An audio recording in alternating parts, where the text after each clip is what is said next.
Council meeting to order. If you're able, please stand and join me in the Pledge of Allegiance. I pledge allegiance to the flag of the United States of America and to the republic for which it stands, one nation, under God, indivisible, with liberty and justice for all. All right, thank you very much.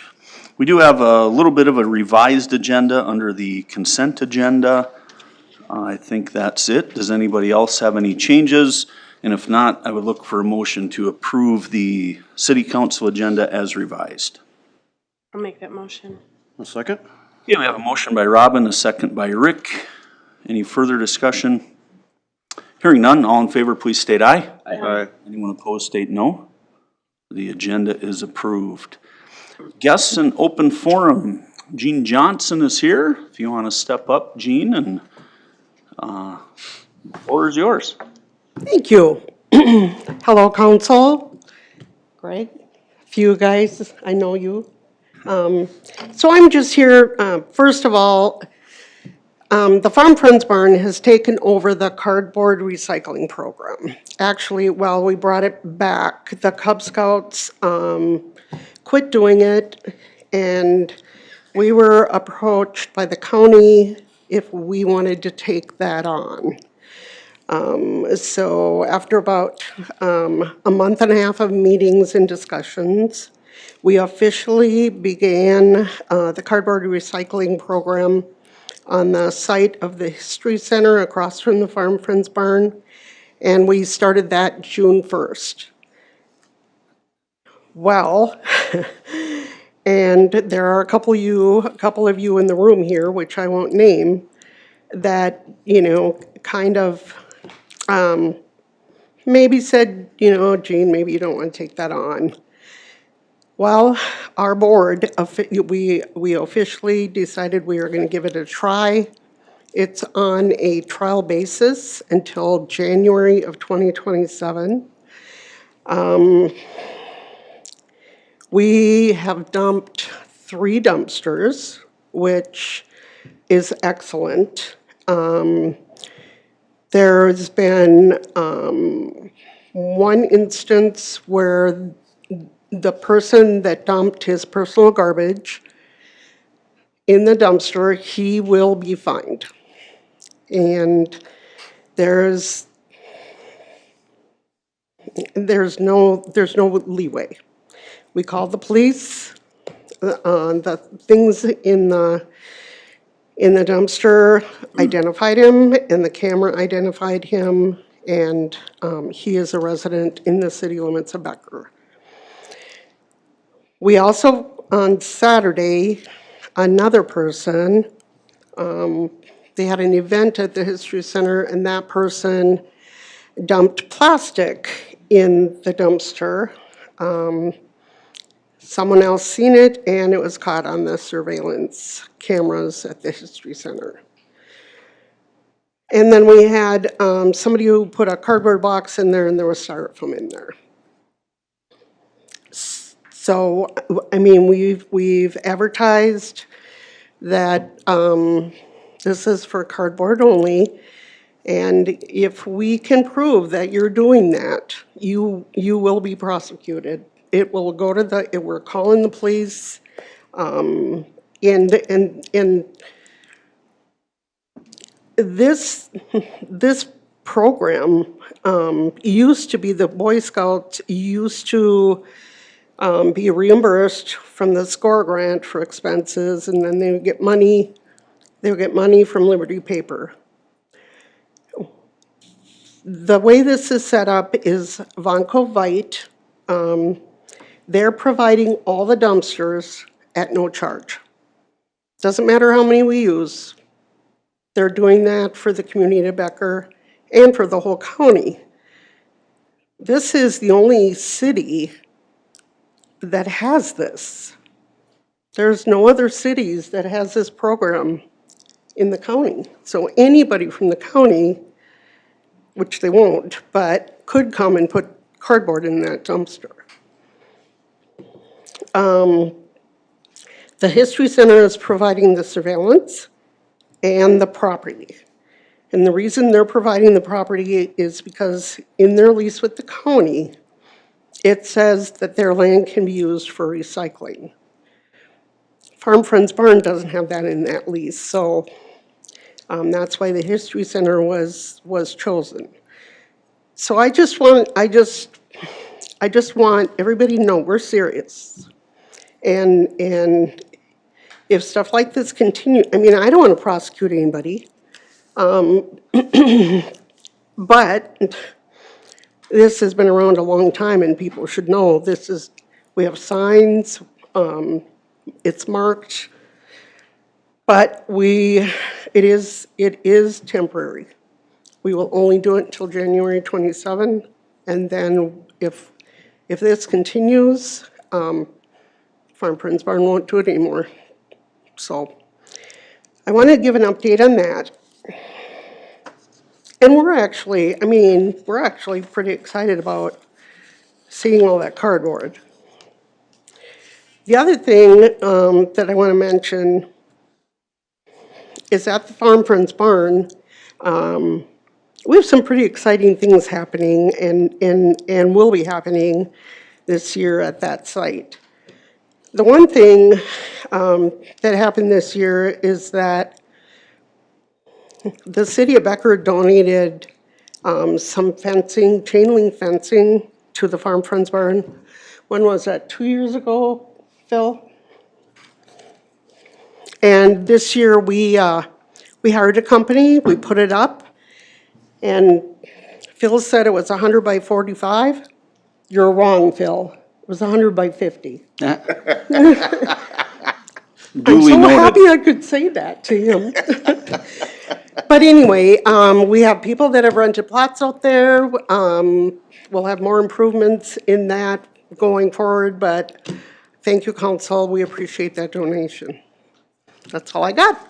All right, thank you, Jean. Just a reminder to everybody, if you're gonna throw garbage in there, it's gonna go away, and boy, we hear a lot about that on Facebook about where can we recycle cardboard, so we hope people follow the rules.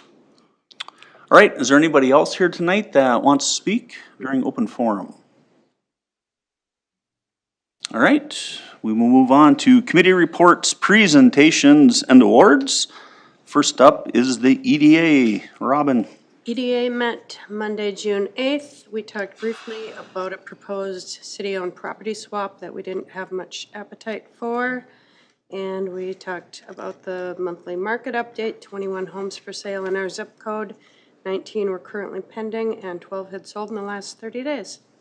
That's all I have. All right, questions for Robin on EDA? If not, Public Works. Mike, are you taking that? Yeah, Public Works, we discussed that closure of the road, 150th. Anyway, Phil's got to work out the details with the township, and then we'll have a proposal for this council to vote on. We got the numbers of Recycle Day, which you had in your packet. They were actually, pretty decent. We talked about maybe cutting it down to 2 hours rather than, was it 3 hours we had it? And we'll be discussing that more. And we also briefly talked about doing curbside pickup instead of having a recycle, but I don't think that's gonna fly. So that was pretty much it for that. Okay. Awesome. Park and Rec. Park and Rec, we met last night out at the Sand Hill Park. Josh gave us just some rough quotes and some ideas for us to look at. He's trying to come up with a plan that the residents in the area want, rather, they want a unique for their area. And we're all supposed to go through our stuff and make recommendations at our next meeting. That's really all we did. Okay. Is that the new park up by the compost? Yeah, Sand Hill is what it's called. All right, thank you, Mike. And Fireboard. Fireboard, we met last night as well. If you recall, 2 meetings ago, the audit, we have to have the audit, presented back to us by the end of June. They wasn't quite ready for last night, or we weren't able to line that up, so next Monday, either 5 or 5:30. 5, okay. 5, the audit is set to be presented to the fire board. We talked about the budget. We went through the proposed budget, and this is the budget that we'll be voting on at our joint annual meeting in July. So we went through that, got there's a couple of open questions we're looking at, but it's pretty well nailed down. Won't give away the percentage. I know what it is, but I won't give it away. So, so we're working with that a little bit, but should be a favorable budget. Hopefully you'll approve it. The grass rig that we've been talking about for how many times is finally delivered. We did get to actually view it last night, so that's not the most fuel efficient, but that's not what it's there for, though. We also we did approve buying 3 new pagers, and that was about it. All right, any questions for Rick on fire board? All right, we'll move on to board, committee, and consultant reports. First up, we have approving the supplemental letter agreement with SEH for Edgewood Street and the Trail Improvement Project. Mr. Knutsen's up. Good evening, Mayor and Council.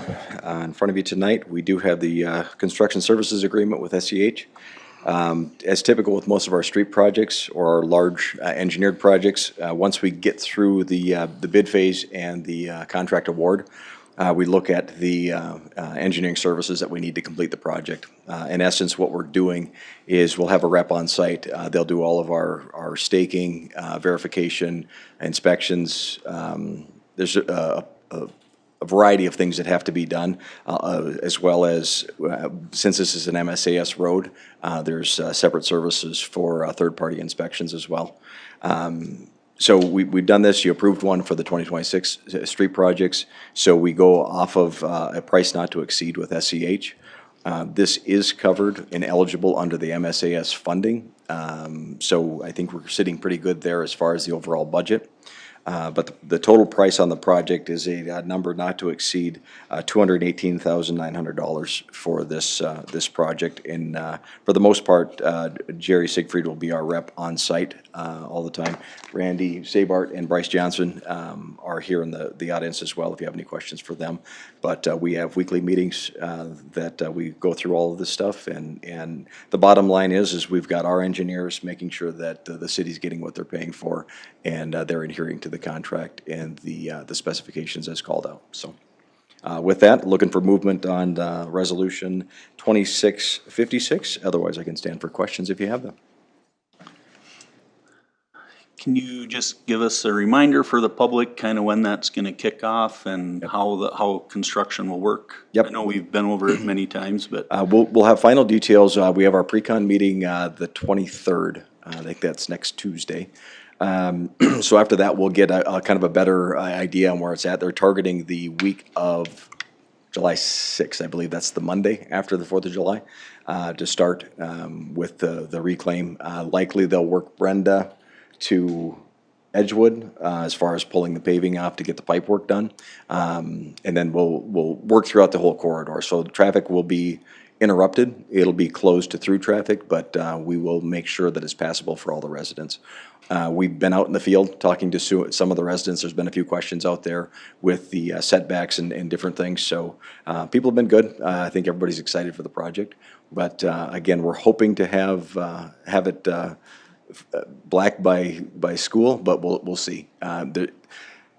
Lining up CASA 23 in Edgewood, the county's working on their project from the north end of town coming in this way. They're not going to touch probably mid-August, late August, before they get towards Edgewood in the green tea. So that could be a little bit of a conflict as far as how that comes together and how the water works. But you'll see a buzz of activity starting on that stretch after the 4th of July. awesome. Any other questions for Phil? Would anybody like to move approval of resolution 2656 for the SLA on Edgewood? I'll make that a motion. I'll second. We have a motion by Mike, we have a second by Rick. Is there any further discussion? Hearing none, all in favor, please state aye. Aye. Anyone opposed, state no. That motion carries. Awesome, thank you. Thank you very much. You're up again, it looks like. Yes. So we're looking at we looked at a traffic study, mainly a stop sign study on Third Street. Requests had come in several regarding Bradley and the amount of traffic on Bradley and the tough position to access. A lot of people use it as a cut across, whether they're coming to Gulf or just using the facility or heading north out of town. And so there was conflict on Third Street in Bradley.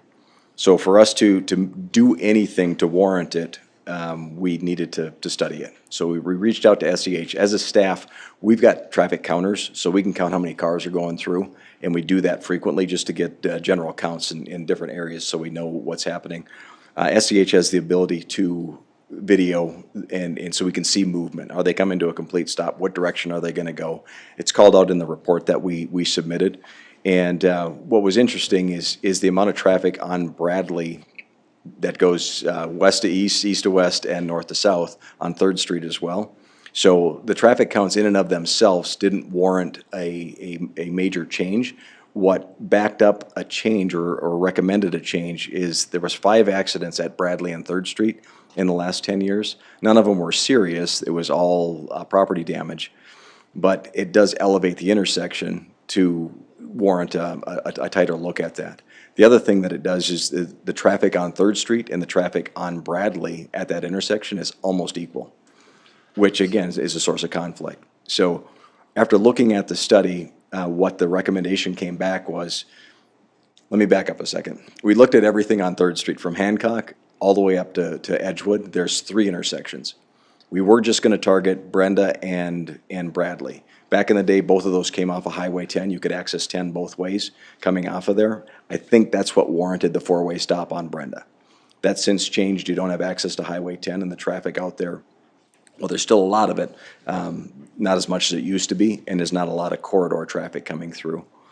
As long as we were looking at the study, there was one additional intersection we looked at, and we put Forest in there as well, so we could look at the entirety of that corridor, from Hancock Street all the way up to Edgewood. So the recommendation, there's minimal traffic on Forest. The recommendation was to leave that one status quo. The other recommendation was to move the 4-way stop from Brenda and Third Street and put it at Bradley and Third Street. There's also a recommended traffic signals or signage to put in place, both permanently and then a temporary for warnings for everybody else, 14-day, just to give them a heads up that something's changed in the corridor. So based on that, it was kind of what we thought we would see. It reaffirmed that. So we did review this at our Public Works Committee last week. They supported it coming here tonight, and we're presenting it to see if you guys want to take formal action and put it in place. All right, questions for Phil on Third Street? You good. One, what about, so you have the stop sign on Brenda and Third right now, and, it's a 4-way, and so, pedestrian traffic, I know, would use that especially to cross. Anybody that's south of there would use that to cross north of there, and now by removing that, it would make that more dangerous, I guess, for crossing. Is that something we maybe considered leaving both stop signs, like leave the one there and then also add the one? You could, if you want to consider that. You've got this report or this study gives you justification if you want to decrease it to a 2-leg intersection. I don't think we can, if you want to leave it as it is right there and have 2 4-way stops, you could do that if you wanted to. I don't really like to stop traffic anymore, and we have to. And Brenda is not that busy, but Bradley is. And the hard part with Brenda, when you go west on Brenda, there's no sidewalks, there's no trails there either, so it gets a little bit tricky. But Brenda would still have to stop. Brenda would stop at Third, yes, yes. So Third would be a through street with the exception of that one Bradley. 4-way. Right. The curve would naturally slow you down a little bit too as you come in. It kind of curves to the east and heads straight north again, so it does slow the traffic down. The concern is that we don't want to put if if you keep them there, are people gonna roll through both of them, or are you gonna, use them and stop? We did discuss this, I showed the chief the report and walked through it with him. He supports if this goes through. He totally understands what we're doing, would support that, and would help with the education piece of that as well. We would put it out there for residents before we did that, just to get it on the website, use Facebook and show that, and then we'd also, go out there and market. And our goal would be, if you approve it, is to get it in place by the middle of August, so we could kind of train some of the traffic as school starts to ramp up. The school did request this, by the way. This is one- Yeah, I was just, Transportation was the biggest voice behind that, and then parents kind of piggybacked on top of that as well. yep. So, and if anybody used that, I mean, Bradley's a tough place to be at, for 45 minutes in the morning and a half hour after school, so. Would we consider, you said 14 days, we would leave the change signs up? Can we? We can lengthen that. That's For the just a fall, I guess. recommendation. We can leave it longer than that. We wouldn't leave them up for, 6 months, but, did they just lose their flavor after a while? But we definitely want to let people know that, hey, something's changed. Be on the lookout. We'd flag the signs themselves and make sure that people are understanding there's a traffic change ahead. Be prepared for it, so. Maybe at least through the first 2 weeks of school or something. That's a, yeah, 14 days seems a little short, I guess. For, Yeah, we can, absolutely, we can do that. And again, we're working with PD in conjunction with that to really try and educate and get people to understand what's going on. Ironically, at least one of the accidents was somebody that had stopped at Bradley and took off to head south on Third Street and got sideswiped from somebody on Third Street because they thought it was a four-way stop. So it's kind of ironic, that's what we're looking. I'm just to do. thinking if you had people that have driven that for 30 years. It's a good point, 'cause Just mentally, you're like, oh, this is a throughway. Yeah, it can get us through a couple of events, sporting events at the schools, fall ball starting up at the, baseball complex and stuff too, so, yeah, absolutely, I we did can talk run to that. the police chief about this too, and he is planning on having them monitor the intersections in the beginning, just to kind of encourage people to make that stop. We could put the radar control out there as well, show people their speed, just a variety of things, just to bring activity, awareness of what we're doing out there, Sure. so. Yeah, I think it's important to note it was a school request. We have a 28-page report with a lot of data. So when we get these requests, it's not just a gut feel or we're gonna look at it for 5 minutes. And we did study the other end of Third Street too with the school. So when we got the ECFE Center and the intermediate school. Yes. So we have Gardner, Donnelly, and Ramsey Street down there. The school is gonna add, one traffic control sign coming off the school campus, which would line up with Donnelly. Donnelly. Sorry, I get that wrong every time, it's Ramsey. It is Ramsey. Ramsey when they exit, Donnelly when they come in by Yep. ECFE. Okay, so when you leave the intermediate school lot, you will not be turning right onto Third Street. You'll have to go down Ramsey Street. Cause we had a lot of drone footage that we reviewed that showed a lot of issues with people getting back in the queue.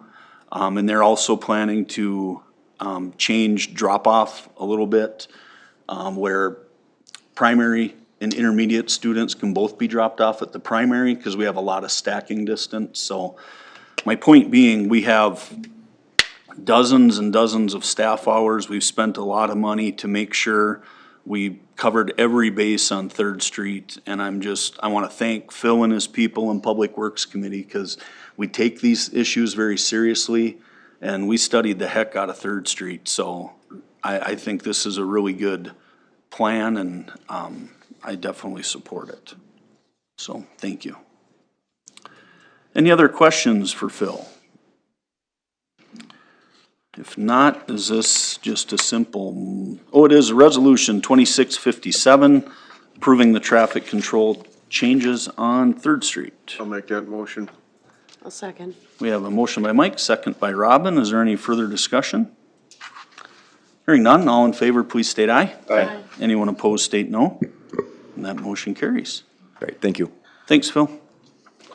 All right, moving on to administrator and staff reports. We have the early warning sirens, Mr. LaRude. Mayor Kobinger and City Council members, early in 2025, County Administrator Bruce Messelt sent a letter to all the jurisdictions in the county letting them know that the county was assuming the responsibility for the decommissioned Excel energy sirens, and we're gonna use them basically in conjunction with the ones that the county already had responsibility for, with the intent that by the end of 2026, jurisdictions would be given the opportunity, if they wanted to assume responsibility for the signs, they could.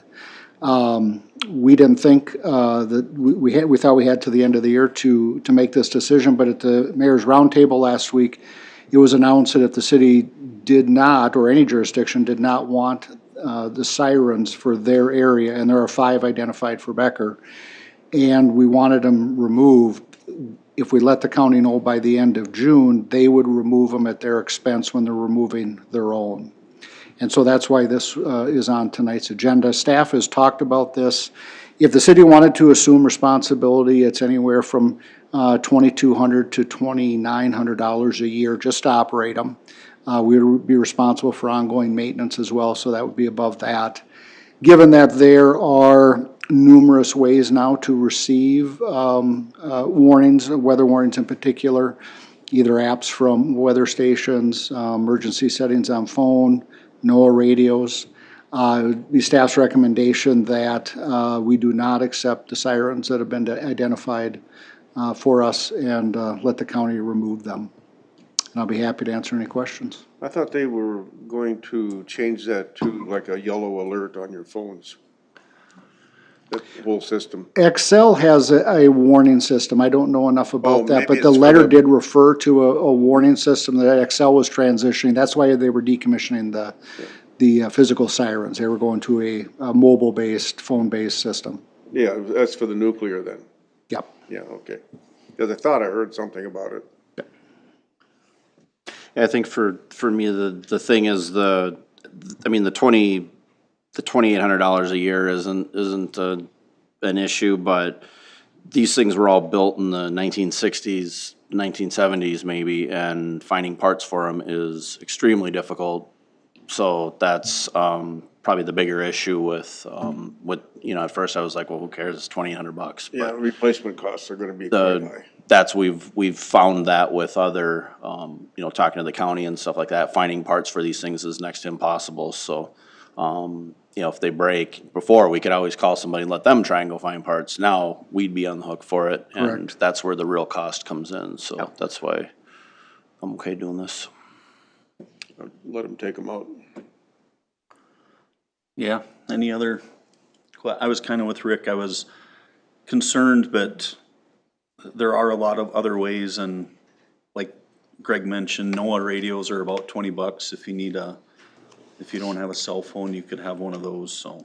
And I don't think we would find parts, you're right, Rick. Well, even the TV news stations, they interrupt TV programming for alerts, and my phone goes off the hook every time the storm comes close by, and I don't know. I think we have plenty of ways of finding out the information. Right. The big thing socially is now people aren't gonna have the siren to go outside and look in the sky and see what's going on. We're gonna miss that from society, definitely, but. All right. So we're just looking for a simple motion to let the county take them down at their expense. I'll make that a motion. One second. We have a motion by Mike, second by Rick. Is there any further discussion? Hearing none, all in favor, please state aye. Aye. Anyone opposed, state no. That motion carries. We're on to the consent agenda. Mayor Colbringer, city council members, items for review, approval, or adoption on tonight's consent agenda include the revised hiring, hiring and termination report, authorize the Tuesday, June 16th, 2026 payment of claims as presented. The claims listing has been provided to the city council as a separate document and is available upon request for public view at City Hall. The total claims are $482,914.98. Authorize electronic transactions as presented in the 4/30/2026 journal. The journals have been provided to the city council as a separate document and is available for public view at City Hall upon request. Approve the minutes of the June 2nd city council meeting. Approve the summary of the city manager's performance review. Approve the 2026 liquor license renewals. Approve a new cannabis micro-business license registration. Accept proposal from Style Insurance Services Incorporated to be the city's insurance agent. Adopt Resolution 26-58, accepting the following donations. $1,000 from the Becker Lions Club for the BCC Bubble Parties. $1,300 from the Becker Lions Club for the BCC Laser Tag event. $7,500 from the Becker Lions Club for Freedom Days fireworks. Adopt Resolution 26-59, approving the cooperative services agreement between the city and the USDA. And I'll be happy to answer any questions. All right, any questions on the consent agenda? Just want to thank staff for reviewing the insurance proposals. I know our last insurance provider, or we're gonna have the same provider, but the last services we had were good, but I'm really excited that we're able to use a local agency. I loved keeping business local. And our standard monthly, once again, thanks to the Lions, because that adds up to almost $10,000 again for us, so big thank you to them. Any other questions? Not, we'd entertain a motion to approve the consent agenda as revised. I'll make that motion. I'll second. We have a motion by Robin, a second by Mike. Is there any further discussion? Hearing none, all in favor, please state aye. Aye. Anyone opposed, state no. Consent agenda is carried. May I have anything further? Freedom Days is off to a good start. Hopefully people have made it around. I know the credit union had something Monday style, had their lunch today. Things coming up Friday and the Grand Day Saturday, and it looks like maybe the rain is gonna hold off. So we're hoping, thank you to all the volunteers with Freedom Days. We've had a lot of groups and people step up to help with that, so thank you to those folks as well. All right, if there's nothing further, we would entertain a motion to adjourn. Make a motion to adjourn. Second. Got a motion by Rick, second by Mike. All in favor of adjourning, please state aye. Aye. Anyone opposed, state no. Meeting's adjourned at 5:32. We'll take a couple minutes to get some technology set up, and then we'll roll with the executive session. I don't know if it's my place to say anything, but Sherburne County has a website where Sherburne County residents can sign up for HyperReach. It's an alert system for residents that does alerts into storms. It gives you an alert on your phone? Huh? Gives you an alert on your phone? Yeah. Yeah. Like I said, I thought I heard something about that, I just didn't. Is it a text or is it an app you have to download? Like when you, You have to sign up for and download. okay. Okay. But it's through Sherburne County because of this. So, Do you know if they've had any issues with rollout on that, Don? I don't know anything about it. Okay. Oh, good. Yeah, thanks for the info, appreciate it. It's because everyone rejected it. What's the name? It's called HyperReach. Hyper. What were you saying about rejecting it, Don? Huh? What about rejecting it? Sorry. Like every community in Sherburne County rejected. The sirens? Yeah. So I think they we'll talk about it. Yeah, I'm RSVP. Be a great story for the local paper to cover. It already has been. I know, I'm kidding. I'm kidding. All right, have a good Freedom Days, guys. You too, thank you. Have a good night. Thank you, Gene. Welcome.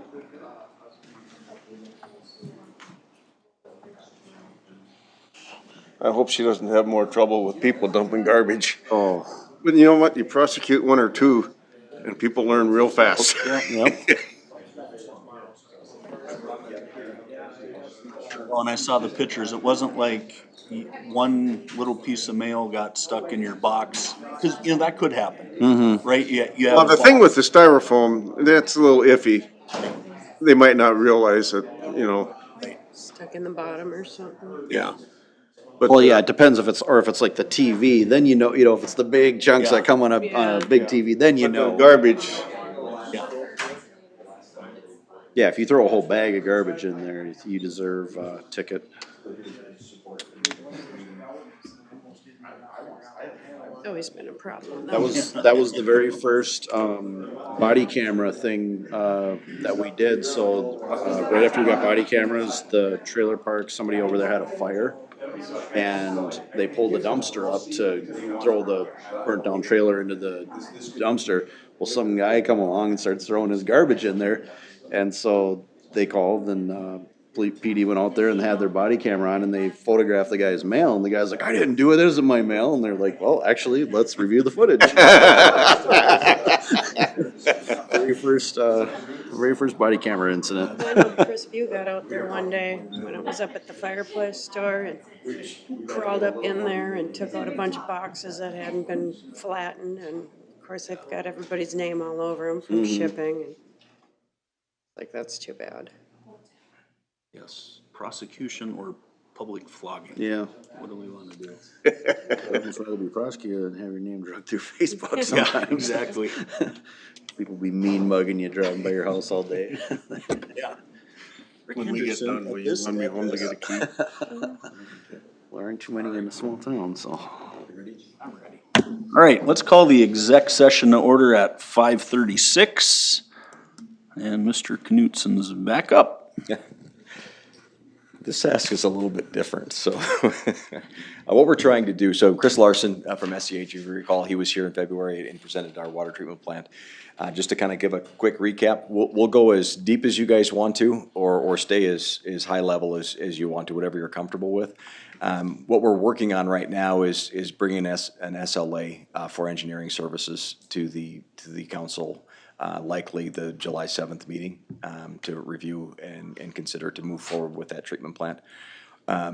As we've talked before, we've exhausted most of the options that we can think of to find potable water that has the quantity and the quality that we want to put into our system. And instead of continuing to strike out, what we thought would be our best play for the city is to move forward with the water treatment plant. There's a huge price tag on it. We've talked at finance and kind of where this would go. Obviously, rates, you're not gonna make it up in the short period. You gotta start planning for that long term. We do have some reserves in water. We do have the PFAS settlement that we could get started with the first phase of the engineering portion of that. I believe if memory serves, we would see plans and specs ready to go by March-ish. Winter, probably a little earlier than that. Yeah, You know, so we could go out for bid, should we move the project on. The initial ask is gonna be just shy of $1 million, I believe, is that SLA, That's correct. to get the design phase through the bid process, but not construction That's correct. services, correct?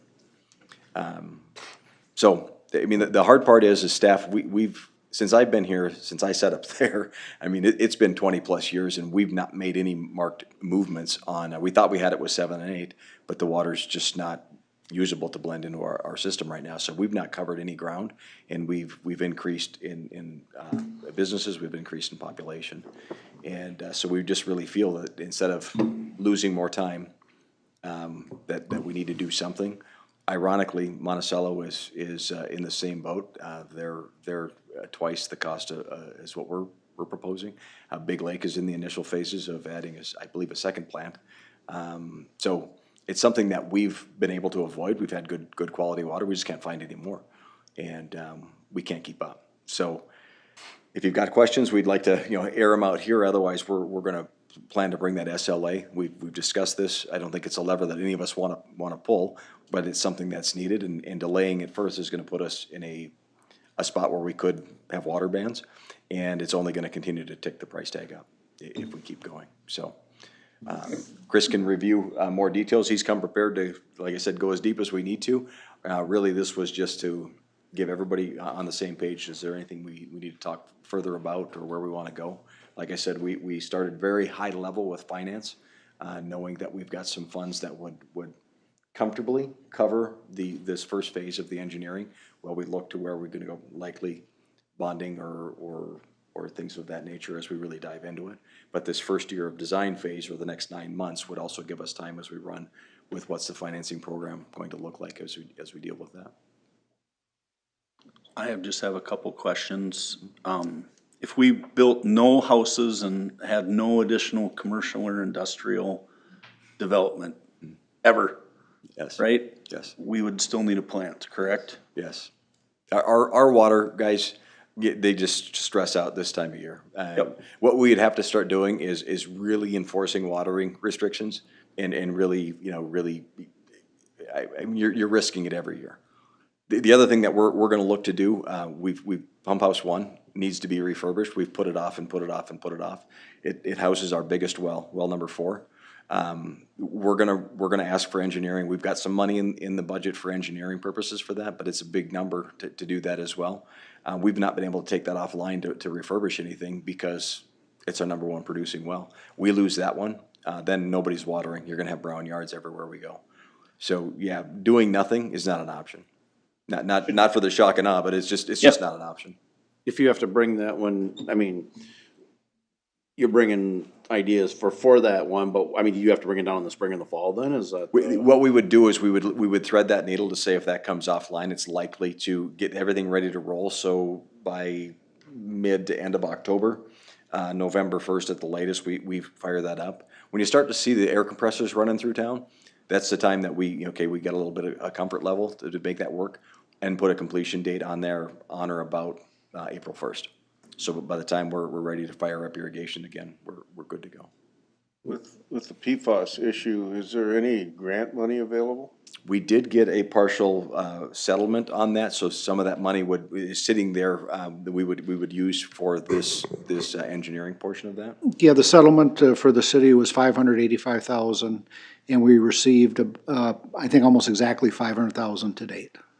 And we would propose using those funds to do the engineering as a partial payment on the toward the water treatment plant. Another question, golf course and BAC currently do not use city water. Correct. For irrigation. Correct. Separate system that's closed loop for the golf course. We did test the golf course wells along. Again, we've looked at everything. We looked at the BAC, we looked at the local 9 because we've got a well out there as well. That one's not adequate. The wells at the golf course are about 125 feet apart. One of them was like, hey, it's promising, it's 250 gallons a minute, and maybe we could do something with that. The well that's 125 feet away from that tested high for iron and manganese, just like we're seeing on 7 and 8. So it's one of those things where we don't want to keep chasing and spending good money on a problem that we just can't solve. And if it's not iron and manganese, it's nitrates. And everything that Chris has walked us through, it's preferred to treat iron and manganese over the nitrates.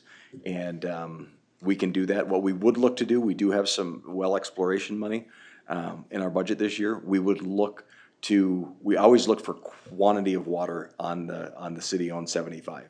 We didn't look for similar water makeup. So we think we can find another straw out there as well. The plant would be designed that we could bring another one in, and serve beyond the 2050 growth rate. So I think it's gonna set us up in a really good spot to make it all work, but it comes with a pretty big price tag. So you're thinking another well on the 75 acres? Correct. Wouldn't we be better off going to another location? Not if we're putting a water treatment plant out there, because we're right there treating the same stuff, bringing it in the same we could- location. But pipe it over. You keep on drawing water out of the ground to the same spot, I think it's gonna start draining down your existing wells, The recharge has been adequate on those when we were able to test pump those, but yeah, we could look at that. There's other farm wells out there, agricultural wells that we could take a look at and see where they're at a little further up the line. But we would look at everything. When we're trying to be cost conscious. We know going across. How much have we spent so far on test wells? Do you know off the top of your head?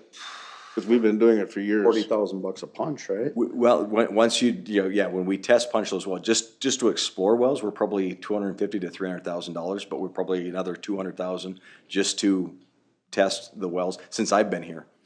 Yeah, but we've been doing this for 20 years. Like I said, in 2026, when we were there, I thought we had a solution when I sat up there, and it didn't come together. So we don't want to go there because that's a tough scab for me to pick, because that's a tough one. The cost back then was peanuts from what would be dealing with right now. So. Sure. So, go ahead. No, go ahead, Mike. So the thought is to go for the iron and manganese treatment at this point, not nitrates. Correct. So how much more would be involved if you get nitrates involved in it? Down the road, I mean, I gotta believe down the road nitrates are gonna become an issue. So it is a step that you can add. It's not, frankly, they are almost two different things. So it isn't like just an incremental, like we'll just add another vessel or something like that. So nitrate is, you can either treat it, and we would likely try to treat it biologically, but there's other ways, you know, like anion exchange. So your home softeners are ion exchange softeners, but they're cation exchange softeners. But so there are ways to treat nitrate. It's just not, it's not simple. And it's not, they are, like I said, almost two different treatments. But like Phil said, the iron and manganese removal is a little bit, it's less expensive and it's a little bit more tried and true than nitrate removal. So we think that, finding more wells that are nitrate free that possibly have iron and manganese. Well, yeah, but where I'm getting at is, in this area, it seems like the nitrates are building, as time goes on, more and more wells are getting contaminated with nitrates. And you keep on pumping water out of the ground, that water is gonna be replaced with something, it's, you know. And so, my concern is that down the road, we're gonna have a nitrate issue that we're gonna have to deal with anyway. That is, I mean, there is food for thought there. So if we had to say out of our test punches so far, so we didn't go with them, we'd probably put it into one of three categories, right? We'd say low volume, maybe just low volume, could be a combination, but low volume, high nitrates, high iron and manganese, right? Would those be the three reasons we would have rejected a test? On that site out there, the 75-acre site, I believe we had two other locations that the volume, we were like 250 gallons a minute, but similar iron and manganese makeup, but not nitrates. Okay, so leaving volume out of the issue, if we build a plant that can treat the iron and we have more options. Like if we take the test punches, if that replicates out farther and we say, okay, we get down, we say, okay, we need more wells, we're more likely to find one that needs treatment for iron and manganese current day than nitrates based off of our test punches. Is that inaccurate? On the 75 acres, and we also, if you recall, the 60 acres on that other part, the other Olson parcel that we chose not to buy, that was declined right away because that iron, I can't remember what it was, but it was higher than what we found on the property that the city did buy. And then don't we have a CO2 issue in those, And that is a relatively straightforward, so that would be removed as part of this whole process, the CO2. okay. And Senator, you're giving it a little bit of thought too, that a lot of the infrastructure that you're building in this water treatment plant, even if you were to add a biological nitrate removal process, your high service pumps, your clear well, things like that, there are components of the water treatment plant that you would have had to spend if you were building a pure nitrate removal treatment plant.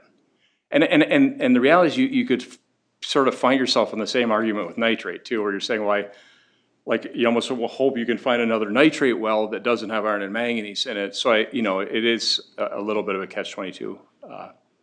But I think it would be relatively cost-effective to add a nitrate removal step to a plant that Okay, exists. I guess where I'm getting at is, Yep. is it cheaper to add a nitrate removal system to the plant rather than building another plant?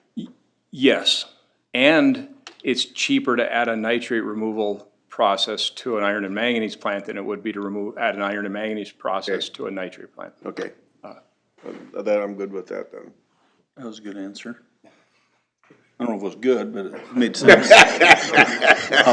So I think what we were looking here, I have a question on moving forward. Will we look at the best? I know we've kind of zeroed in on the 75 acres, but we're a little bit on an island out there, I would say. So have we looked at the archery range area and other areas just to say, because I'm assuming if our PFAS well went down or something else and we had to pump more, to get water to the plant has gotta be fairly expensive, I'm assuming. So are we set that that's gonna be the best place, or are we gonna study possible options for the best place for a treatment plant? I'm just curious. We originally looked at bringing it closer to town, that's why we tested the 212. Should we put the plant on the 212 and bring the raw water there and treat it and go? But we didn't find, we got nitrates, right? So we didn't have that. The 80 acres, I don't have the test data on top of mind, but I don't believe we had good quantity. The volume on the top of the hill was non-existent, the bottom of the hill was muddy water. It was pretty bad. The Martin property was bad. That testing on the 80 acres went back to like 2009, and that was the part of the issue is we just didn't, I think most of them were 100 at best, maybe 200 gallons per minute, but the geology and the formation of the soils on your 80 acres were much more variable that we just couldn't find a clear source of water. Well, and the school has not good water at their transportation buildings, so. It's probably a good sign that we wouldn't do Yeah, that. it is I think when we did the survey, I don't know if, Bill, were you here when we did the survey out there that, based off all the wells that people have drilled over the years and the soil composition, where they were able to lay out and speculate where the best area, where our best spot, were you here for that? It was not. I seen some of that information that we pulled back in. Yeah, so that was, I think the 212 was, I think, the northern boundary of that. It was kind of an oval, right? Starting there and moving east, and that kind of in that area there was that, what that study determined to be the best guess of where the best water resided. We don't know what nitrates are gonna do, right? Somebody's farming and they're putting something on the crop. We don't know what's gonna happen when it penetrates or where it's gonna go. Confining layers really are non-existent here. But the nice thing is we do control the 75 acres. If we just wanna put it into prairie grasses, we can do that too and stop farming it, so will that help us? We don't know, but there's things like that we consider along the way. And then, we finish that off and bring that water line we have 14-inch lines coming in, right? Yep. To town, so we can handle a lot of volume coming through there, so. The nice thing is if we get this going, we'll pull back, if you guys move approval, at the next meeting, if we keep going there, we'll pull back all of that data that we come through with trout, take a look at what's going on, and then see what our best next step would be for that third straw that we would look to poke, and what that does with the aquifer out there. Are we gonna have to put a water storage system out there? There is a 500,000 gallon clear well, which is proposed with the water treatment plant. It's priced into the construction cost already. So you would have 500,000 gallons. It's not elevated storage, but you'd have high service pumps, so you can get that water into the system as fast as your high service pumps can get it in there. It's a tank, big. Yeah, it's a ground storage tank. It's a big concrete tank on the ground. Okay. Yep. Is that the way to go versus a tower? They're certainly less expensive. We don't have to paint it every few years. People can swim in it. But you gotta replace pumps. But so we find ourselves that with that question a lot, would we be better served adding ground storage or better served adding elevated storage? And elevated storage per gallon is probably 5 times more expensive. That's a lot. But it's up in the air already, so it is more useful to you up in the air than it is on the ground. But then you have to paint it, and the ground tank is more often concrete, and you're not painting it and that sort of thing. I think if all these things were coming together on your 80-acre parcel, then the elevated storage would probably be more what we're talking about, because we do have an elevated storage need on that side of town. That's why I was asking. Yeah, but at least at the 70-acre site, it's a different story. No, our tower in the north end of town, that's super huge. And we don't use it anywhere near capacity. Is there any way that we can incorporate that? There is. In fact, that's been in your planning future. Again, another expensive proposition, but tying in what we call that high zone for Autumn Ridge coming across the river east would have been a long-term plan to be able to leverage more of that storage in Autumn Ridge. The other option, we have the ability, if you were to come into Nature's Edge and some of the other subdivisions south, to expand that high-pressure zone. As you grow in that area, whether it be north of Edgewood or east of the river, there's opportunity to leverage that storage that you have in Autumn Ridge. But it means extending more pipes. Which So- is expensive enough. So in due time, you will leverage more of that storage, but as it exists today, it's admittedly underutilized. All right.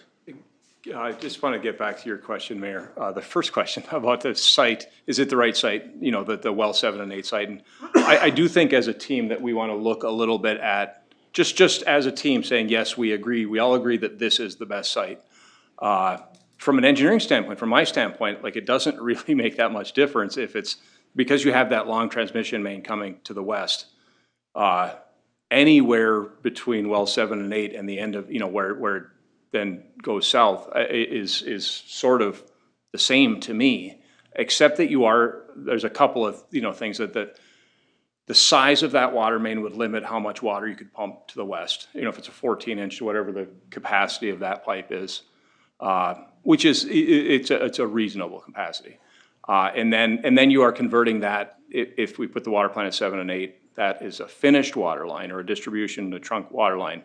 If you put the water plant to the west, it ends up being a raw water main. So if you wanted to serve houses in that stretch, you'd have to go back with another pipe, yes.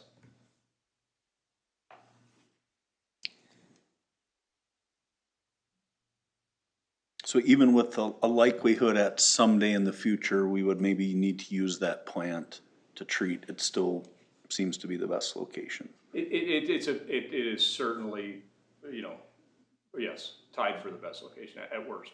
Okay, that's fair.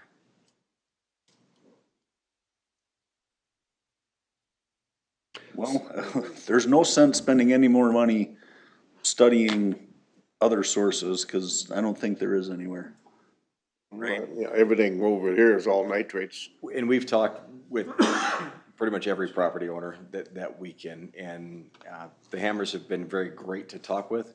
They've just made it very clear they don't want to give up that land. They don't want to, you know, and they can't give up water if you're going to grow potatoes. Yep. You know, which we understand that. So we know that there's not an appetite, nor would I even recommend saying, hey, let's go in there and try and take something, right? We don't do that. Yeah, and we know that, so we want to be respectful of everybody around. So we've just tried to do everything we can, knocking on doors and talking to everybody and you know, just grabbing samples and seeing where there's enough irrigators still running, you know, that what are these water samples are, and you can either look at them with the rust that's out there, or you can, you know, test it and see what the nitrates are doing, so. We can't pump directly out of the elk.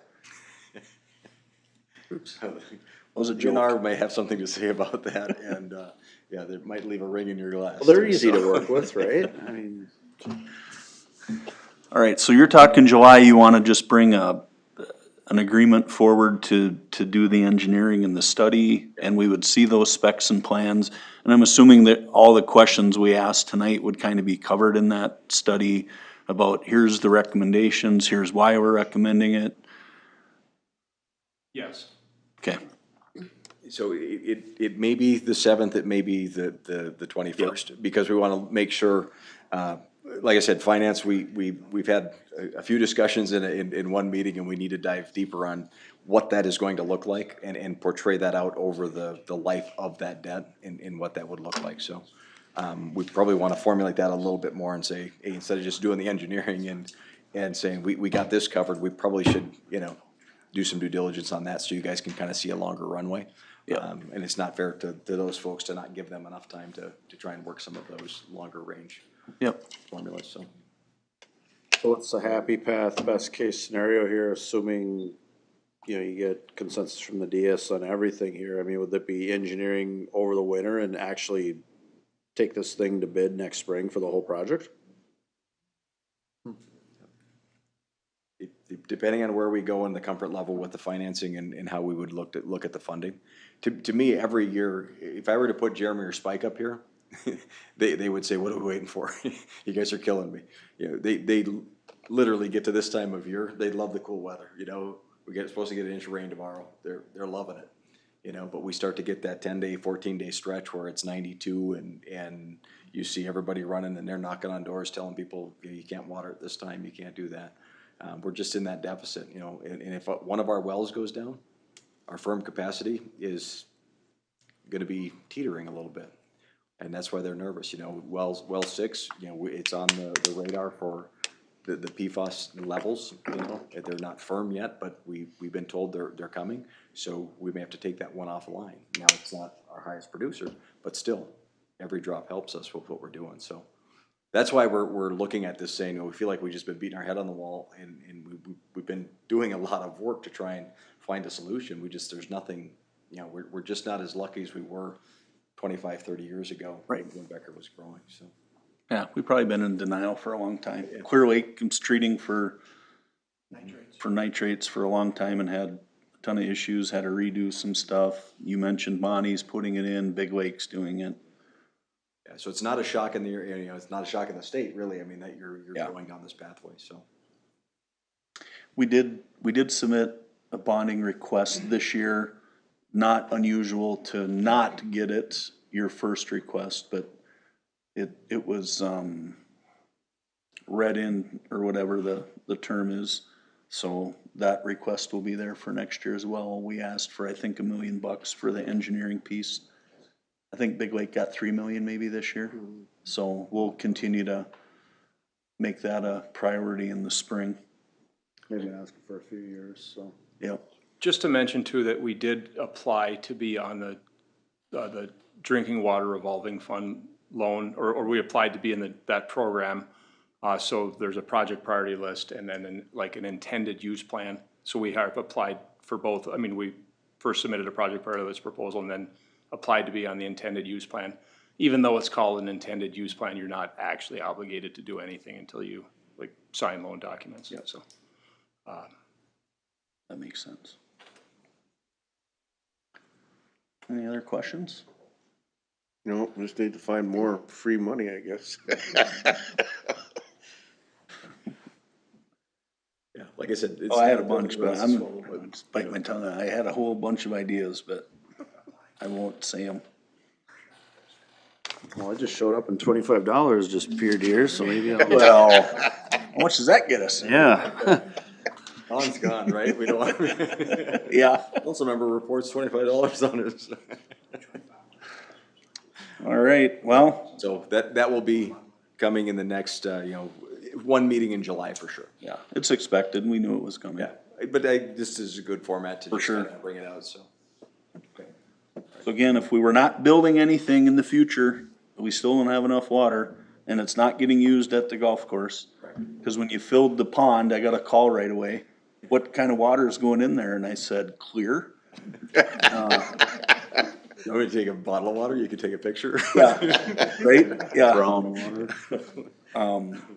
But, Only the best for Bevel Creek, right? right, That's what everybody I mean, thinks. people, I get, you know, their concern, but same with the BAC. I mean, the golf course has helped us there a bunch, cause we keep the BAC very nice and didn't have to add a lot of, you know, a well or something, and we're not using our treated water for all these other things, so. Well, and what we'll be able to do at the golf course in particular, I'll work with Jason in the off season to do a recap on, by lining these ponds and the groundwater loss and the amount of pumping that you're gonna see a big reduction in that. The DNR will see it, he's gotta report that, but we'll share that with council, so you guys have that in your pocket to share with folks as well. Yep. So they see that it's pumped for that purpose, and you'll see the pumping is gonna be greatly reduced because of the work that you put into it, so. Sure. Thank you, guys. All right. Thanks, Randy. I know you put a lot of work into it, so appreciate that. Roundtable. I've said enough. Okay. I don't think I have anything. The pond looks nice. The new It does. pond, yeah. Looks very nice. Really nice. Ran into a few people who were here for the state tournament, and as always, super impressed, so pass that along, whoever's Yeah, of talking course. to those Boys folks. Played well, looked good. Yeah, it's a good thing. want to thank everybody. Rick took over the grill donation for Friday night's fundraiser and came up with a really nice package, so. Go pick it up in about an hour and a half. So thank you to everybody who did that. I don't have anything else. Motion adjourned. Yeah, we're 6:05, we're adjourned.